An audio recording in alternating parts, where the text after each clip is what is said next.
7 shots. The first one shattered the rear windshield of Bumpy Johnson's Cadillac as it turned onto 125th Street. The second punched through the trunk. The third, fourth, and fifth hit the driver's side, spiderwebbing the windows but not penetrating. The sixth grazed the roof. The seventh hit the front tire, shredding it instantly. The Cadillac swerved, jumped the curb, and slammed into a storefront. Glass exploded, metal screamed, steam hissed from the broken radiator. For 3 seconds, silence. Then the driver's door opened. Bumpy Johnson stepped out, 50 years old, gray suit covered in safety glass, a cut on his forehead bleeding down the side of his face. Behind him, Illinois Gordon was climbing out of the passenger side, shaken, bleeding from a cut on his arm where glass had hit him. The sidewalk was chaos, people screaming, running, diving into doorways. But Bumpy stood perfectly still in the middle of 125th Street, looking up, looking at the rooftop 6 stories above, where a rifle barrel was just disappearing from view. Illinois came up beside him. "Boss, we need to move. He might—" "He's done shooting," Bumpy said quietly. Blood dripped from his forehead onto his collar. He missed. Now he's running. "You want me to?" "Get Willie and Marcus. Find out which building that was. I want to know every exit, every stairwell, every window. And I want to know who owns that rifle." Bumpy wiped blood from his face with a handkerchief. "Because in 1 hour, I'm going to be standing on that same rooftop, and whoever pulled that trigger is going to wish he'd never picked up a gun." It took 42 minutes to find him. The building was 457 West 125th, 6-story walk-up, mixed residential and commercial, roof access through a maintenance store that had been jimmied open. Willie Lee found the shell casings on the roof, 7 of them, .30-06 caliber, military grade. Marcus Cole found a witness, building superintendent who'd seen a white man in his 30s carrying a long case up the stairs 2 hours earlier. Tall, dark hair, wearing a maintenance uniform. Illinois ran the description through his network. Within 30 minutes, he had a name. Thomas Keller, former Army sniper, served in Korea, dishonorably discharged in 1954 for insubordination. Freelance shooter now, worked for whoever paid. "Who hired him?" Bumpy asked. "Best guess, Carlo Gambino. Word is Gambino's trying to pressure you out of the Bronx operations. This was supposed to be a warning shot." 7 shots isn't a warning, Bumpy said. That was an execution attempt that failed. "Where's Keller now?" "We've got eyes on his apartment in Queens. He went there 20 minutes ago, hasn't come out." 2:47 p.m. "Get the car. We're going to Queens." "Boss, you need a doctor. That cut." "The cut can wait. Keller can't." 3:30 p.m. Thomas Keller's apartment was on the 3rd floor of a run-down building in Astoria. He'd been inside for 40 minutes. Hacking, cleaning the rifle, counting the money Carlo Gambino's people had paid him. $3,000 for a hit on Bumpy Johnson. Except he'd missed. 7 shots from an elevated position at a target moving at 30 miles per hour should have been easy. Keller had made harder shots in Korea under worse conditions. But something had gone wrong. The first shot hit the rear windshield when it should have hit the driver. The rest had missed or hit the car instead of the man inside. Keller knew what that meant. He'd failed. And when you failed a hit on someone like Bumpy Johnson, you didn't stick around to see what happened next. He'd already booked a bus ticket to Chicago, leaving at 5 p.m. 2 hours to disappear. Keller was loading the last of his belongings into a duffel bag when he heard it. A knock on the door. He froze. Nobody knew he was here. Nobody should be knocking. Keller walked quietly to the door, looked through the peephole. 2 men in the hallway, both large, both watching his door. Not police. Keller had seen enough cops to know these weren't cops. He backed away from the door, reached for the rifle case. That's when his apartment window shattered. Willie Lee came through first, Marcus Cole right behind him. Keller spun, tried to bring the rifle up. Willie hit him with the butt of a shotgun. Keller went down hard. Before he could recover, Marcus had his arms behind his back, zip ties around his wrists.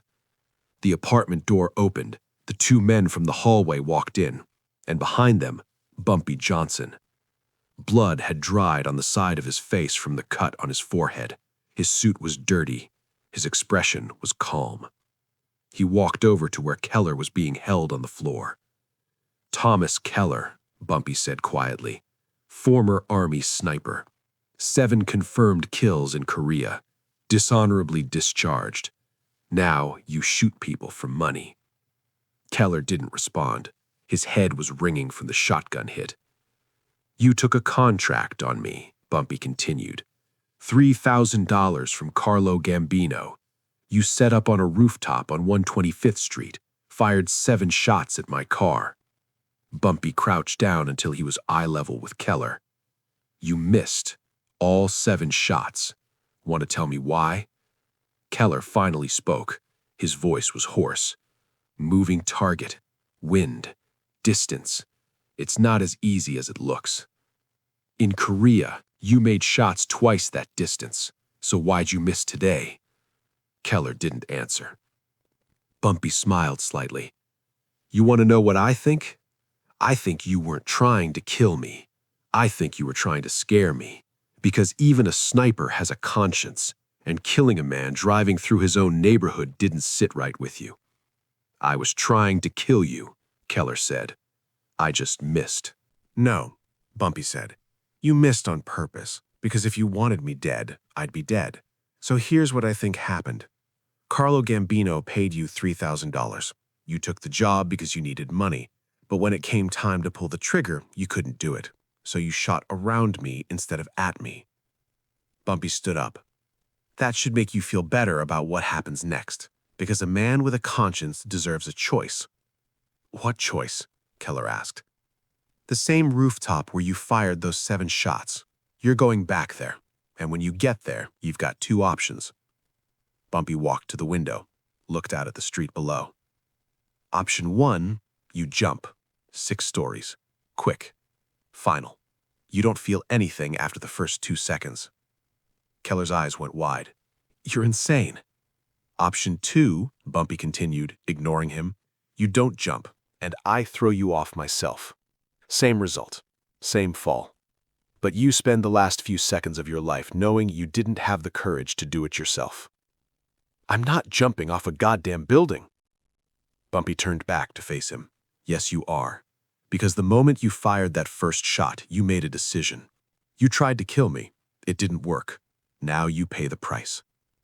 "I'll go to the police. I'll testify against Gambino. "The police won't protect you. Gambino won't protect you. Nobody's going to save you, Thomas. This is between you and me now." Bumpy gestured to Willie and Marcus. "Take him to the car." 4:15 p.m. The rooftop of 457 West 125th Street. The same rooftop where Thomas Keller had set up his rifle 4 hours earlier.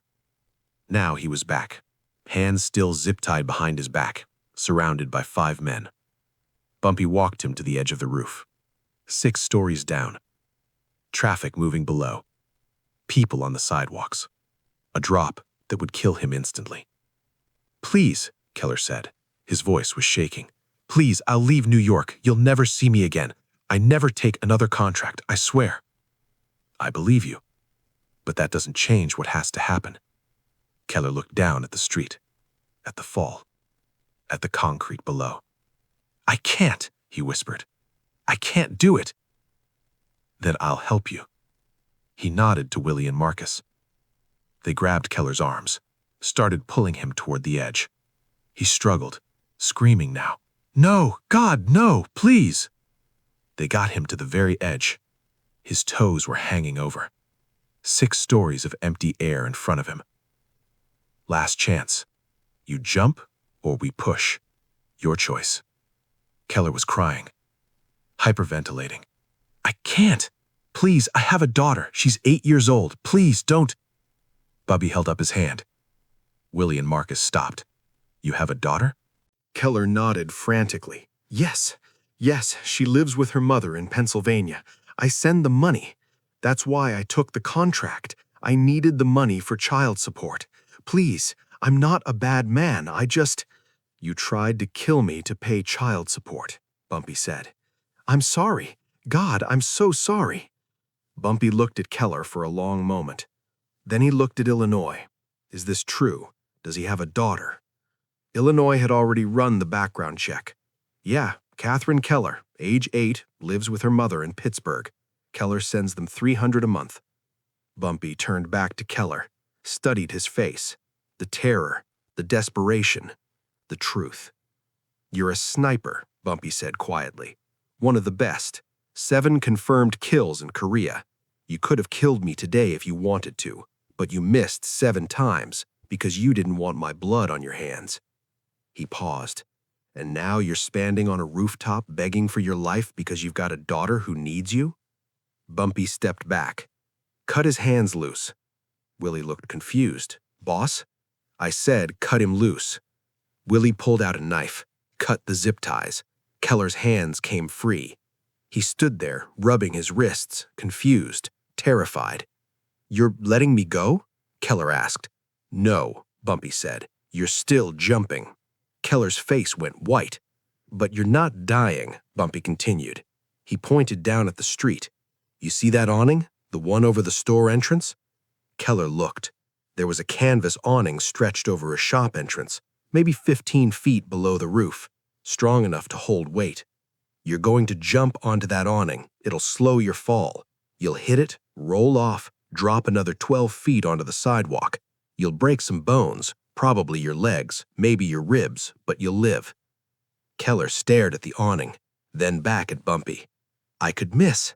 I could fall past it and… Then aim better, Bumpy said. You're a sniper. You know about wind and distance and trajectory, so jump straight out, not down. Straight out, you'll hit the awning. And if I don't? Then you die, Bumpy said simply. But at least you went out trying to save yourself instead of begging someone else to do it for you. Keller looked at the edge, at the awning below, at the fall. I'll give you 10 seconds, Bumpy said. After that, we push you and you don't get to aim. Keller's mind was racing. The awning was maybe 5 feet out from the building. If he jumped straight out with enough force, he could make it. Probably. Maybe. It was a chance. A slim one, but better than being thrown off with no control. 10, Bumpy said. Keller stepped to the edge.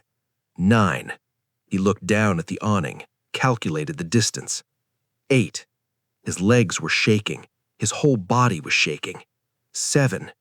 If he jumped, he might live, might see his daughter again. 6. If he didn't jump, they'd throw him. No control. Certain death. 5. Keller took a breath, bent his knees. 4. Focused on the awning, only the awning. 3. He could do this. He was a soldier. He'd survived worse. 2. Jump straight out, not down, straight out. 1. Keller jumped. He pushed off with both legs, arms out, body straight. For 2 seconds, he was airborne. Then he hit the awning. The canvas caught him, stretched, nearly tore. He rolled, fell off the side, dropped 12 feet onto the sidewalk. Hit the concrete hard. His right leg snapped. Both heard and felt it, the bone breaking. Pain exploded through his body. He screamed, rolled onto his side, clutching his leg. But he was alive. People on the sidewalk were running over. Someone was calling for an ambulance. On the rooftop, Bumpy looks down at Keller writhing on the sidewalk. He'll live, Bumpy said to Illinois. Probably never walk right again, but he'll live. You gave him a chance, Illinois said. He had a daughter, and he missed on purpose. That earned him something. Bumpy turned away from the edge. But make sure the word gets out. Anyone who takes a contract on me gets the same choice. Jump or get pushed. Most people won't survive. And Gambino? Bumpy's expression hardened. Gambino hired a sniper to kill me. I let the sniper live because he had a conscience. But Gambino? He doesn't get the same mercy. What do you want to do? Bumpy walked toward the roof access door. Set up a meeting. Tell Gambino I want to discuss what happened today. Neutral ground. Just the two of us. He'll bring guards. Let him. It won't matter. Thomas Keller spent 6 weeks in the hospital. Compound fracture of the right tibia and fibula, broken ribs, dislocated shoulder, internal bruising. The doctors said he was lucky to be alive. The police came to interview him, asked what happened, how he ended up falling off a building. Accident, Keller said. I was doing maintenance work on the roof, lost my balance. The police didn't believe him, but they couldn't prove anything else. When Keller was discharged, he left New York immediately, took a bus to Pittsburgh, moved in with his ex-wife and daughter. He never worked as a sniper again. Never took another contract. Never touched a rifle. Years later, when his daughter asked about the limp, about the scars, about why they'd moved from New York, Keller told her the truth. I made a bad decision, took a job I shouldn't have taken, and I got a second chance I didn't deserve. Who gave you the second chance? She asked. Keller thought about that for a moment. A man named Bumpy Johnson. He could have killed me, should have killed me, but he gave me a choice, and I chose to live. Keller looked at his daughter, 8 years old, growing up safe, growing up loved. Because I told him about you, and he understood that some things are worth more than revenge. Carlo Gambino met with Bumpy Johnson 3 days after the shooting. They met in a restaurant in neutral territory. Both brought guards. Both sat across from each other in a private room. You wanted to talk, Gambino said. You hired a sniper to kill me, Bumpy replied. I don't know what you're... Bumpy slid a photograph across the table. Thomas Keller on the rooftop, taken by one of Illinois' men. Gambino looked at it, didn't respond. Thomas Keller, Bumpy said, former Army sniper. You paid him $3,000 to take me out. He failed, and now he's in a hospital in Pittsburgh with 2 broken legs. I heard he fell off a building, Gambino said carefully. He jumped. I gave him the choice. He chose to jump rather than get pushed. Gambino was quiet for a long moment. You let him live. I gave him a chance, Bumpy said, because he had a daughter, and he missed on purpose. That bought him something. And what about me? Gambino asked. What do I get? Bumpy leaned forward. You get a warning. 1 time, 1 chance. Don't ever send anyone after me again. Don't ever move against me in Harlem. Stay in your territory. I'll stay in mine. We do business when it makes sense. We stay out of each other's way when it doesn't. And if I say no, Gambino asked, then the next time someone takes a shot at me, I don't give them a choice. And I don't give you a warning. I come straight to you. Gambino studied Bumpy's face, saw no bluff, no hesitation, just certainty. Fair enough, Gambino said. We stay out of each other's way. They shook hands. The meeting was over. For the next 12 years, until Bumpy died in 1968, Gambino never moved against him again. Never hired another sniper, never sent another enforcer, because the story spread through New York's underworld like fire. A sniper took 7 shots at Bumpy Johnson. Bumpy found him, took him back to the same rooftop, made him jump 6 stories onto an awning. The sniper lived, barely, but lived. The message was clear. You can try to kill Bumpy Johnson, but if you fail, you'll wish you'd never tried. And if you've got a daughter, a family, something worth living for, Bumpy might give you a chance, but only one, and you'll spend the rest of your life knowing you were lucky.